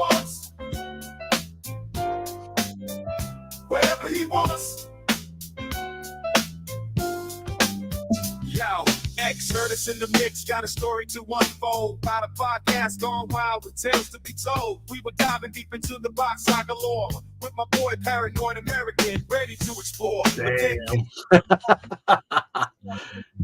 Started dissing my friend, didn't give a bit. Called him out for his size, said he's a Freemason too. But Paranoid American, he's as real as they come.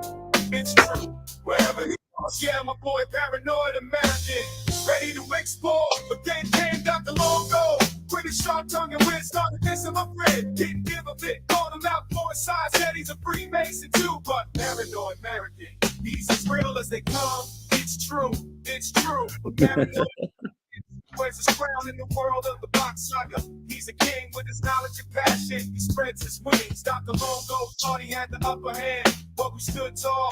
Ain't no need to pretend. We're here for the truth, not for petty fights. Paranoid American shining his light with us a 32,000-pound Freemason sit. Wherever he wants. Wherever he wants. Yeah, my boy Paranoid American. He's legit. Wherever he wants. Wherever he wants. That's got a good melody. Wherever he wants. Thank you.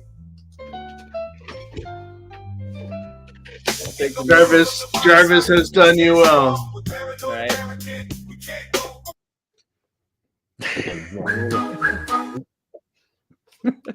Jarvis has done you well. Well, I do think that's interesting, actually. The Bukele thing. I didn't know that much about his father. You always look into people in America, in the Americas. Oh, can we look at the El Salvadorian seal for a second? Because it's super cool. Where's that at? El Salvador. Well, somebody brought that up earlier in the chat. It was either the Peruvian flag or the El Salvadorian flag. Yeah. Yeah, it's based because it's got the Illuminati eye, but in the Illuminati eye is the Phrygian cap, which is what? That's so based and glorious, right? It's brave and stunning. It's like who needs a pride flag? So what is the plant? What is the plant? Yeah. Yeah, I want this flag to. This is. What? I mean, look at that. You got. What is the plant that's working up the sides? That's the question. Oh, is it? Yeah, good question. Sorry, I'll look that up. What do we have to praise allegiance to start flying this flag? I'll do it. I'll do it right now. Seal. I love the rainbow. Because that's the Milky Way and the daytime. Everything. It's all. That's Newt and Moot right there from the ancient Commission and Egyptian timelines. Newt was the daytime sky and Moot was the nighttime sky, and they both created the rainbow wreath, which is Milky Way. Yeah, it's supposed to be a laurel wreath, but I never with the cobalt blue strip ribbon. What's the red?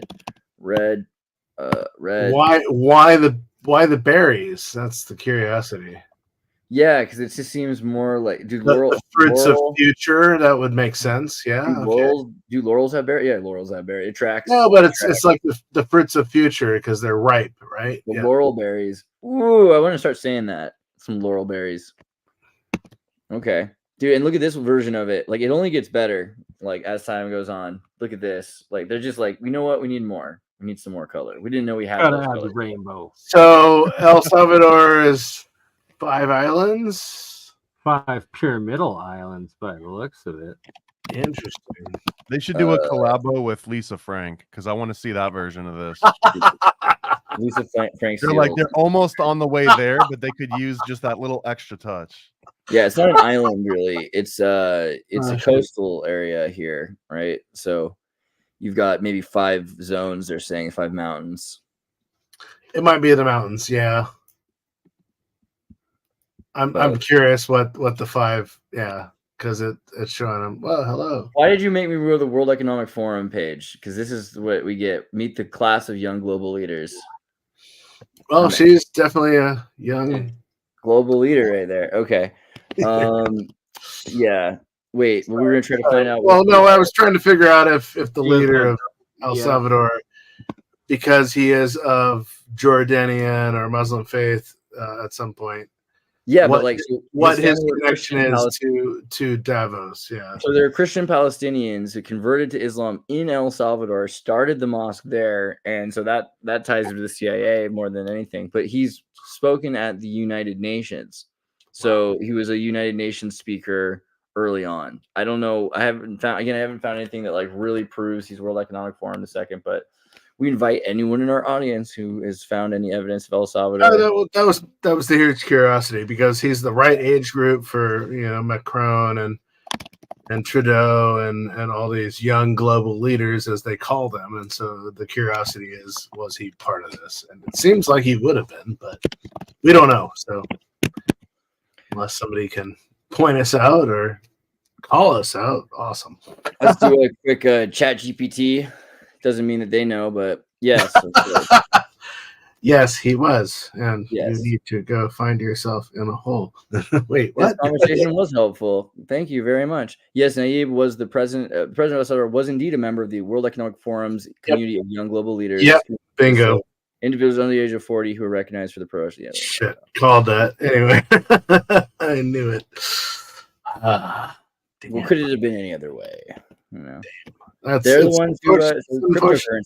cryptocurrency. Their whole country is on crypto now. They got rid of it. They're not using the dollar. They used to use the dollar as their economy for a while, and then they're like, yeah, let's just stop having inflation and switch to the crypto. Well, so what was it? Bretton Woods established the dollar as the global currency, and everybody's bailing on it now because we're just the rubles made it gold, bro. Yeah. That was why they got rid of Kennedy, because he wanted to go back to the gold standard after Bretton Woods. So, He was definitely soft on silver. Yeah, he was doing that already. silver and gold. Yep, exactly. Same with Gaddafi wanting to establish the gold dinar before they took him out.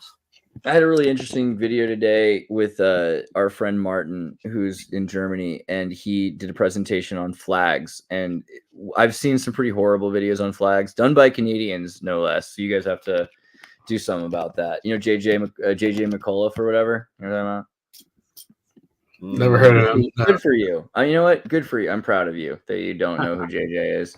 JJ's like the most famous Canadian. At least he wants to be. You know, his like whole idea. Wait, Like, hi, I'm Canadian. I use the word "aboot," even though there's no plausible explanation for how I would have ever used the word "aboot" to say about. There's no way. He's lying. Like he's pretending. His pretense of do you Canadian. not understand American colloquialism and culturalism and I don't want to be a jerk about it because I like to say "aboot," even though It's I'm not honestly a Canadian. synthetic accent to begin with. Like it was lab engineered to sound like a foreign accent without actually having roots in a foreign accent. God, look at how Canadian you can be, right? This is a nice, kind of. nice stash, man. He's got the There's a got part of the me that weird loves it. stash. I would never want to meet him anywhere totally outside of admit a bar. there's a part of me that's pro JJ McCall.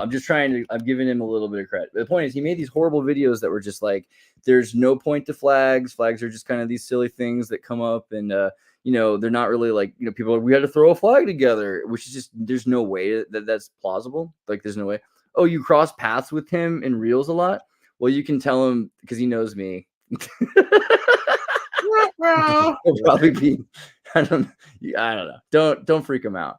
But Don't freak him out. there's no way he's super into like this video that we're talking about right now, because this video is one of those mind maps of like, these things make schizophrenics and autists feel happy. So on the upper right, I grew up in Nepal, and so the Nepalese flag is interesting because it's the mountains, it's the sun and the moon, and these are all super symbologies. Right. So Of Nepal, and it's the only flag that is like this. It's really weird. this is and so there's a few things here, like these really It's on the cloud dragon, the Druk, the cloud really dragon. special flag. Look at yellow dragon, Tartary. There's a lot of But the Druk of the cloud dragon and the Bhutan flag, it's a cloud dragon, and so this is also interesting metaphor of symbology. $200 a day for visa per person to go to Bhutan. It's the most Oh. expensive country in the world to visit by visa. That's so much less than it used to be. Yeah, right. Oh my God. Think It about used that. to be 300 to 600 a day. You only get 10 days on a visa. Yeah, You just can't. before you can't- pay for the rooms and everything. That's not including your hotel room, board, any of that, or transportation. That's just your visa. So Right, and they don't have to give it to you. So this map, Oh, though, it's invite only. Yeah, correct. Yeah. this map, I don't know if I could find the exact spot of it, but the gist of it is that some of these flags start out with solid colors, and if you go to the very top, you've got like a solid red flag, a solid green flag, a solid white flag. Tartary had a solid yellow flag. And as you go down, you have these breakups. So a black stripe means a client state, means that you're under, like you're paying another state essentially. So you see like the white Prussian flag. This is like symbology research 101. This is awesome, dude. Yeah, I would recommend. I'm gonna not do it justice, so I recommend just watching the video on the channel, watching the flags. Oh yeah, send me a link in the private. Yeah, for sure. Yeah. But it's interesting. I brought it up because of the Gaddafi part, because Gaddafi made his flag a solid green flag. That was the Gaddafi Libya flag. And then when he left, this is what we get now, right? Is the black stripe, which crescent moon. And who owns that black stripe? Who's getting money out of that? The crescent Well, moon. and it's the crescent moon in darkness. So right.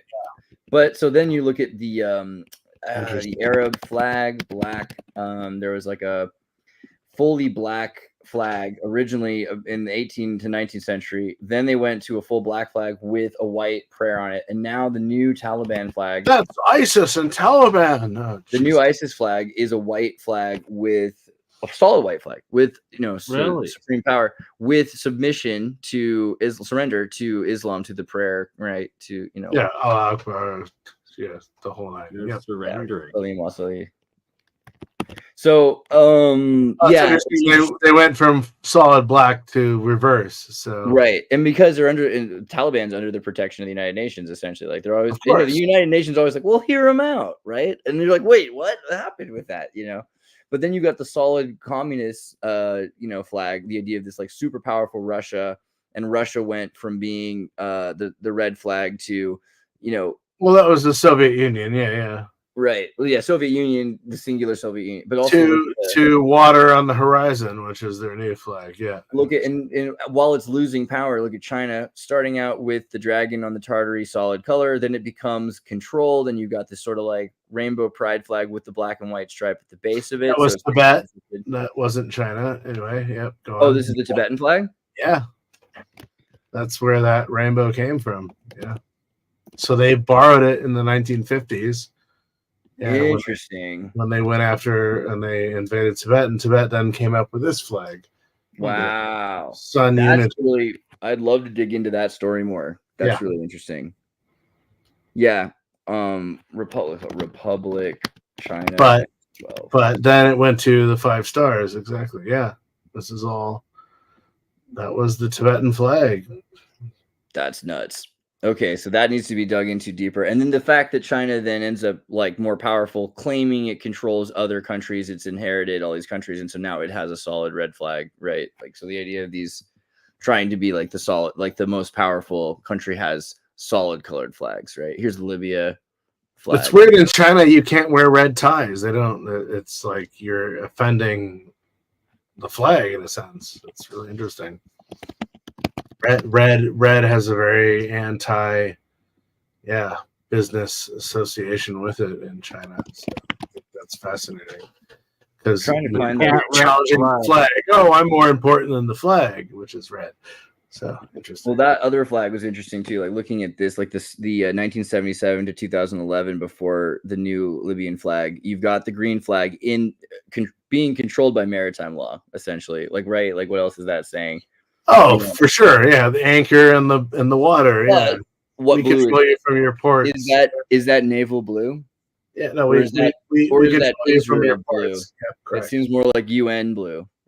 That's like the Star of David blue. It's not the navy blue. So I don't know. This could just be a fever dream. I'm just saying it's really interesting looking. This is huge. Yeah, it's interesting to me, especially because, well, then, all right, why not let them have their green flag? Like, why? And flags seem like such an important thing to these. And then states don't have very good flag. You look at like Idaho or Colorado, and they have a seal on a flag. Even Oregon, they don't really care about the flag because they're not really a country; they're a client state. So they. But our flag is green with the Oregon seal, which is interesting. So the seal's more important. Like, I don't know if I'm going too far into the Postman movie, but I feel like America's very much considering the Freemasonry, right? America is very much like a postmaster nation, and so the idea that like who's in charge, it's with this royal seal, kind of like ancient Tartary in China. You have the seal of the emperor, the seal of the governor, the seal of the mayor. Like that ends up you're speaking for the position. I feel like that is part of it. Yeah, still controlled by that law, those laws. Well, I guess we're at the 2-hour mark. Any final last words for this Wowl of a Wednesday, Mike? Paranoid, give us some knowledge bombs. I mean, I've just got filth to hawk today. Well, actually, no, I've got something that's not as filthy. Hold on, let me plug something. It's a non-filth version. A new sticker pack. Oh god, the best one just fell. It's a new sticker pack that I'm just coming out with. So here's a few of them. A nice little book it style occult book club sticker. But here's the ones that I'm the most proud of. Is I've got a Starfort Patrick. Yeah. No one's got this. I made this. Right, I made this that's one. hot. That was That's great. really smart. I'm really jealous. That's hot. This is my personal favorite. Is Alistair Funny Instead of Alistair. instead of Doug Funny. Jokely. Crowley, this is Alistair Funny, and then this one is Moloch's Modern Life. It's Heifer from Rocco's Modern Life as Moloch. Because it has the bricks of consentment. Yeah, my And God. there's more. It's a whole 10-pack. It's like $20. Do you have any that are Paranoid of America? bumper sticker worthy, or should we? I mean they're very durable. You can put them on your Stanley Cup and all that. Here's a Polly Pocket inspired version of Bohemian Grove. Holy. I also got a Polly Pocket Freemasonic initiation ritual, the one that BurnEye didn't get all the way through. So this is hey, look, kids, it's as above and below. So That's this is actually that's Illuminati brilliant. Whoever put that together for you is really. And I've got the obscene rite of the Skull and Bones 322. There's a little dude in a coffin in there going through the initiation rite for Skull and Bones. These are all Polly Pocket sort of inspired. So that there's some fun stuff that you can share with the whole family. Oh my God, that is amazing. I need to buy your packet. Pull this video up for a second. Yeah. This is how I feel right now. What do you think of my card? Oh, that's a good card. It's a really nice card. All right, I feel better now. Okay. The other thing I was gonna say is everyone should probably watch Brigsby Bear. I know, like, I'm sorry I was late because I helped my mom watch this movie, but like, my God, everyone needs to see Brigsby Bear. Pull this up for just a second. This movie has Mark Hamill, who is, Luke Skywalker in Star Wars, and he's playing the father of this boy here, and they're like living in this like apocalyptic, like in the like nuclear desert kind of environment thing like that. And the whole thing. What is this called? Sorry, it's called Brigsby Bear. Brigsby And Bear. the whole thing is all about how he like watches this show called Brigsby Bear, and he wants to make like the ending to Brigsby Bear because he's the only one who can like really do it. I don't want to ruin it, so I'll leave it at that. But I'll just say like this is this movie made me cry. Like you need to watch it.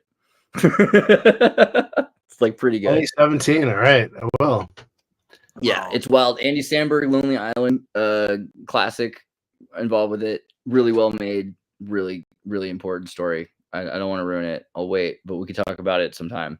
After we all have a chance to watch it. Okay, just because it says bear in it, I will have to. You're gonna watch Brigsby Bear. You're gonna come back. You're gonna cry. Your girlfriend's gonna have to hold you at 3 a.m. Like, just warning you, but it's worth it. Okay. BurnEye, pump the all right. pineapple woo. A wow of the day. Love you. Love all. you guys. Peace out. Cheers. Come on, cheers. thanks for being. Pineapple, I'm a pineapple, pineapple, I'm a pineapple, pineapple, I'm a pineapple, pineapple, I'm a pineapple, I'm sweet, I got a beat, just look at me, what do you see? Pineapple, I'm a pineapple, pineapple, I'm a pineapple, pineapple, I'm a pineapple, pineapple, I'm a pineapple, I'm sweet, I got a beat, just look at me, what do you see? Put the pineapple out. I'm a pineapple out. Put the pineapple out. I'm a pineapple out. Put the pineapple